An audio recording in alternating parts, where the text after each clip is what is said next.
Yan. Okay? So, unlike sa normal switches, yung mga contacts na yun na nakikita nyo, kaya nilang mag-carry ng matataas na amperahe.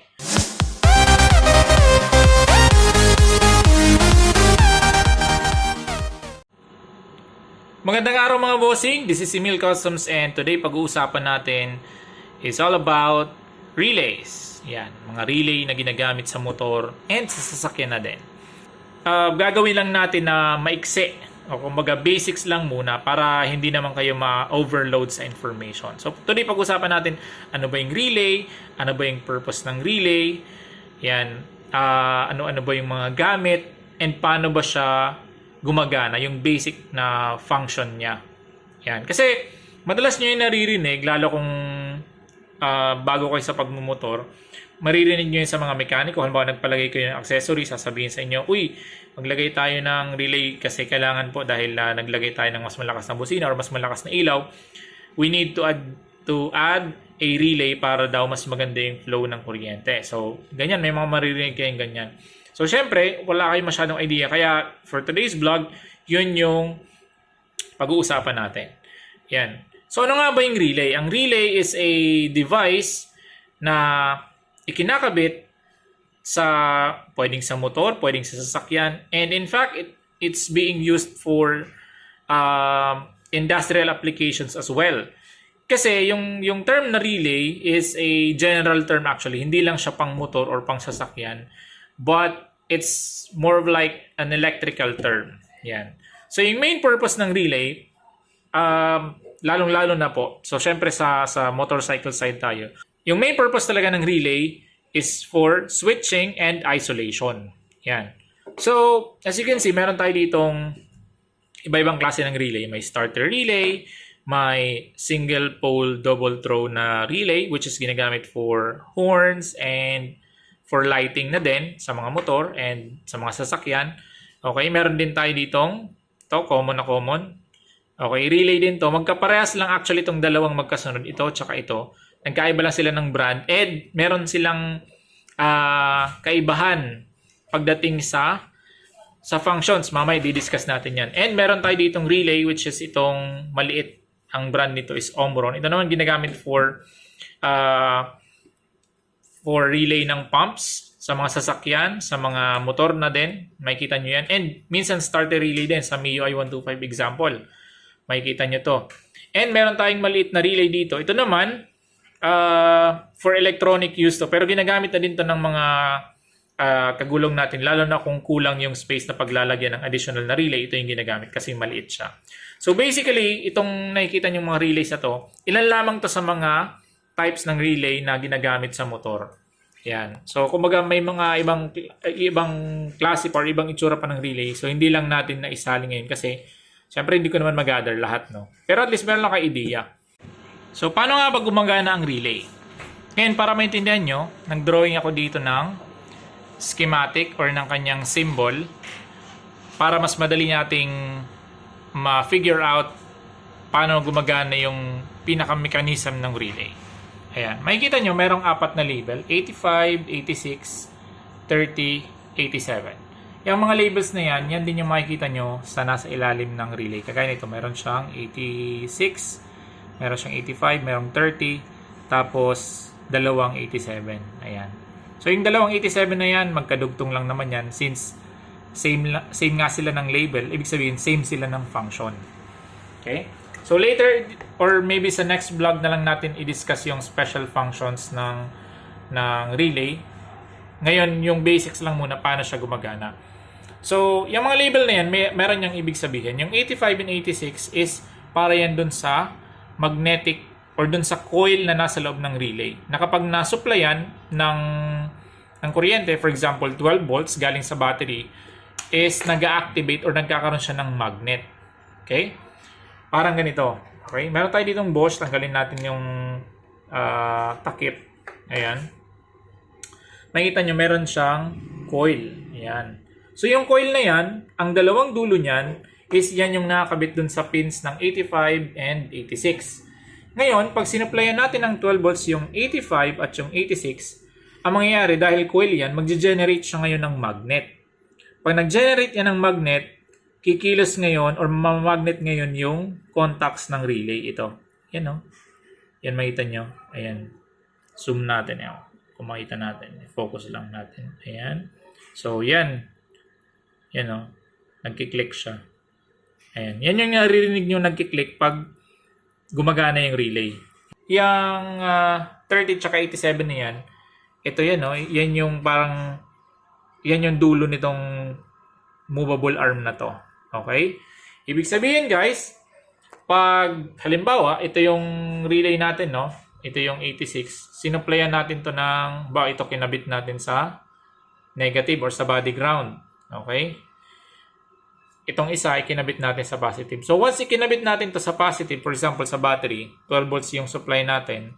Pag sinupply natin yan, gagana yung magnet dito. Magkakaroon to ng magnetic field. At dahil dyan, ma-attract ng magnet yung contact point, kikilos yung contact point. So, ibig sabihin, yung 30 tsaka yung 87, okay, from open position, magiging na silang close or complete circuit. Parang ganyan. So, ito, i-demo natin siya by actual dito sa mismong relay. So, meron akong power supply dito. So, supplyan natin ngayon yung 85. Ito. Yan. Tapos yung 86. Ito. Ayan. Oh, di ba narinig nyo? Tumutunog. Yan. Papakita ko sa inyo, ha. Yan. Yan siya.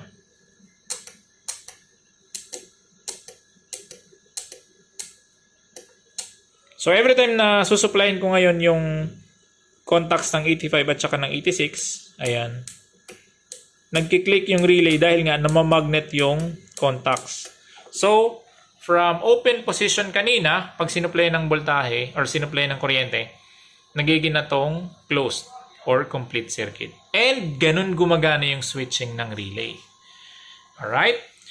So, ano naman kung ganun siya gumagana? Ngayon, yung mga contacts kasi na to guys, ito, tingnan nyo. Yung mga contacts na yan ng relay. Unlike sa normal switches, ewan ko nakikita nyo, pero try natin na i-zoom. Ayan. Ayan, no? Ayan.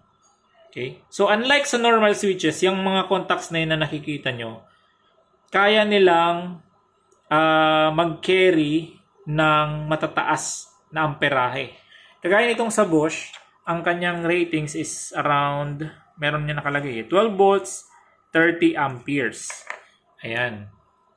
12 volts, 30 amperes. Ibig sabihin, kahit malalakas yung ilaw or malakas yung busina, malakas kumonsumo ng kuryente yung ilalagay mo, hindi yan basta-basta iinit. Hindi kagaya sa normal na switch.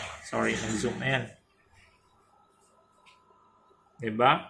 So, yan yung purpose ng contacts na yan. Yan yung pinaka-purpose mismo ng relay. Kasi, yung mga normal na switch na ginagamit natin, for example, yung mga nabibiling mga maliliit na switch para sa ilaw, ang kaya lang naman yan is siguro maximum na is 5 to 10 amperes. Ibig sabihin, kung yung ilaw na gagamitin mo is 15 amperes or pwedeng mas mataas pa doon, iinit yung switch. Yan. At saka meron pang isang advantage sa paggamit ng relay. Yun nga, dahil napuprolong po yung buhay ng switch. Kasi, instead na yung mismong switch ang magi-spark, kasi di ba every time gagamit tayo ng busina, syempre, every time didikit yan dito sa mga contact points nila, magkakaroon yan ng spark. Ngayon, kung ang gamit mo is ordinary switch, mabilis lang pong matutunaw yon. Pero ang gamit mo is relay, which is yun talaga yung design niya, matagal yung magiging buhay. Okay? Kaya, yun yung pinaka-purpose ng relay. Ginagamit siya for switching. Okay? Kaya, di ba, makikita nyo, pag nagkakabit ng mga malalakas na LED bars, malalakas na busina, ginagamitan ng relay. Kasi nga, pag yung mismong switch lang yung ginamit mo, pwedeng mamaos yung busina mo kasi kulang yung current na may susupply doon sa mismong busina or doon sa mismong ilaw.